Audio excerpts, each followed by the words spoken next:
How to Avoid a Climate Disaster. By Bill Gates. Why government policies matter. In the 1950s and 1960s, air pollution became a major concern in the US and Europe. Governments responded with policies such as the Clean Air Act and smoke control zones. These policies were effective in reducing air pollution levels. Since 1990, nitrogen dioxide levels in American emissions have dropped by 56%. China is also taking action to reduce air pollution. They've set new targets, banned new coal-fired plants, and limited non-electric cars in large cities. These policies have helped reduce air pollution levels and greenhouse gases. They also illustrate the importance of government policies in addressing public concerns. Energy innovation and regulation. Innovation is not just about developing new devices. It's also about developing new policies to deploy those inventions in the market as fast as possible. Energy is one of the most heavily regulated sectors of the economy. We can leverage this experience to create policies that spur economic growth and energy security.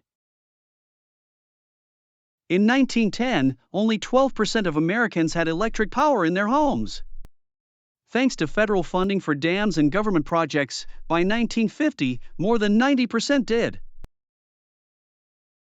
In response to the oil shocks of the 1970s, the U.S. set out to increase domestic production from various energy sources.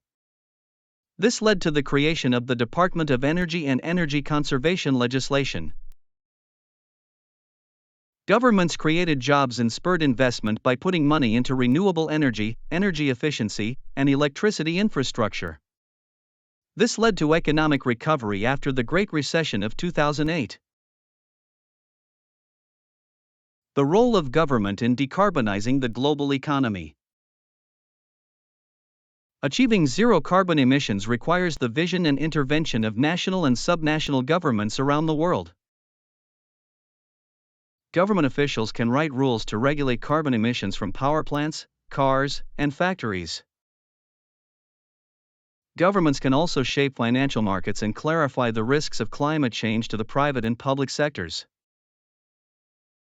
They can invest in scientific research and write the rules that determine how quickly new products can get to market. Government intervention is necessary in massive undertakings such as building national highway systems and vaccinating the world's children.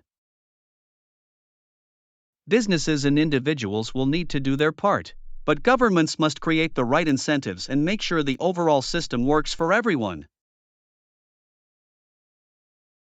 7 high-level goals that governments should aim for zero carbon emissions. 1. Mind the investment gap. Did you know that companies in the energy industry spend an average of just 0.3% of their revenue on energy R&D? This is a stark contrast to industries like electronics and pharmaceuticals that spend nearly 10% and 13% respectively on R&D. The private sector underinvests in R&D on energy because there's no guarantee that investing in clean electrons will make money. Government policies and financing are needed to close the gap, especially in areas where we need to invent new zero-carbon technologies. Investing in research can help create businesses that export their products to other countries, ultimately reducing global emissions. R&D is most effective when paired with demand-side incentives to ensure businesses turn scientific ideas into products. 2. Leveling the playing field. Reducing green premiums is crucial in the fight against climate change. This can be done by making carbon-free things cheaper and carbon-emitting things more expensive. Externalities, such as carbon emissions, impose a real cost on society. Governments can nudge producers and consumers towards more efficient decisions by progressively increasing the price of carbon. 3. Overcoming non-market barriers. Non-market barriers, such as a lack of information, trained personnel, or incentives, can hinder progress. Governments can make a big difference by implementing the right policies. 4. Staying up to date. Sometimes government policies themselves make it hard to decarbonize. We can ensure that standards reflect the latest advances in technology and the urgency of getting to zero. 5. Plan for a just transition. Transitioning to a carbon-neutral economy is a complex task. It requires a just transition that addresses the concerns of communities that rely on extracting fossil fuels. States like Texas and North Dakota will need to replace jobs and tax revenue. Low-income people will feel the burden of green premiums more than most. Local leaders will need to shape solutions that vary from place to place. The federal government can help by providing funding and technical advice.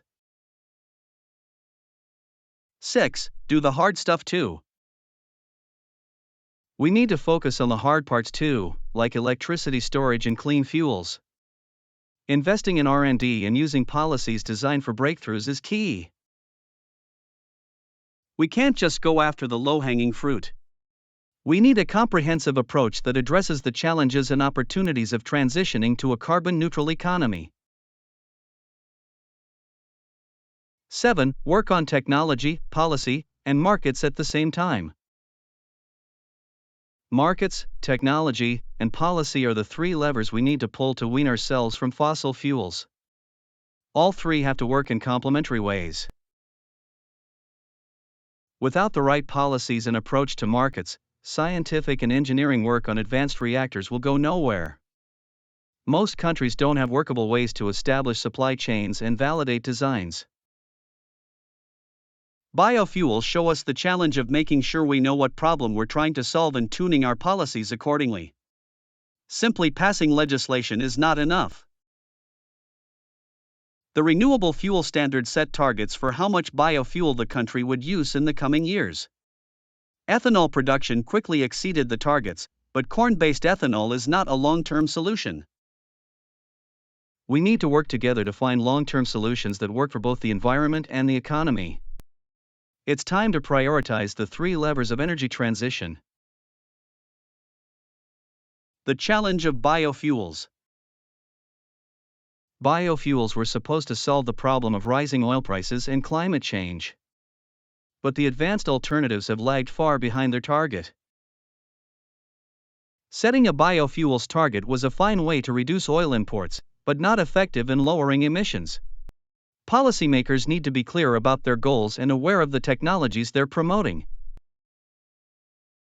Solar technology had improved by the early 1990s, but wasn't widely adopted. Germany gave the market a boost with low-interest loans and a fixed government payment for excess solar power. Installed wind capacity has grown by an average of 20% a year. Wind is growing because it's getting cheaper. The Danish government put a lot of money into renewable energy R&D. They did something unusual and it paid off.